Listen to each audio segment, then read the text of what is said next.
పొద్దున నేను స్టూడియోకి బయలుదేరినప్పుడు ఇంటి దగ్గర నుంచి రోజు టూ వీలర్ మీదనే వస్తుంటా.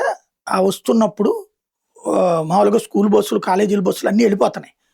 ఒకే ఒక్క బస్సు దగ్గర ఆ బస్సు డ్రైవర్‌తో చెప్పి ఆపుకున్నారు. ఆ బస్సు డ్రైవర్ కూడా కమ్యూనిస్ట్ పార్టీకి సంబంధించిన కార్యకర్త. విద్యార్థి సంఘాలోళ్ళు 6గురు ఉన్నారు కుర్రోళ్ళు. ఆ బ్యానర్ ఒకటి పట్టుకున్నారు ఒకళ్ళు, ఇద్దరేమో బ్యానర్ పట్టుకున్నారు, ముగ్గురేమో జెండా పట్టుకున్నారు.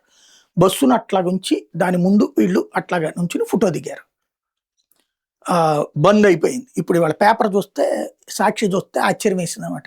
దేశవ్యాప్తంగా బంద్ ప్రశాంతం అంట. ఇంతకీ నిన్న మనం హోటల్లో తిన్నామా? స్కూల్ నడిచిందా? కాలేజీ నడిచిందా? ఆఫీస్ నడిచిందా? బస్సులు నడిచినాయా లేదా? రైళ్లు నడిచినాయా లేదా? ఎక్కడి నుంచి బంద్ సక్సెస్ అయినట్టు? ఓ రకంగా వీళ్ళేమో భారతీయ జనతా పార్టీతో అవసరాల కోసం మద్దతుగా ఉన్నది వైఎస్ఆర్ కాంగ్రెస్ పార్టీ సాక్షి. అదే సందర్భంలో కాక్రోచ్ నేనే బొద్దింకనని జగన్మోహన్ రెడ్డి చెప్పినట్టుగా ఇప్పుడు ఆ కాక్రోచ్ జనతా పార్టీని బాగా హైలైట్ చేస్తూ ఏదో అద్భుతం జరిగిపోయింది అన్నట్టుగా ప్రచారం మాత్రం బాగా చేసుకొస్తున్నారు.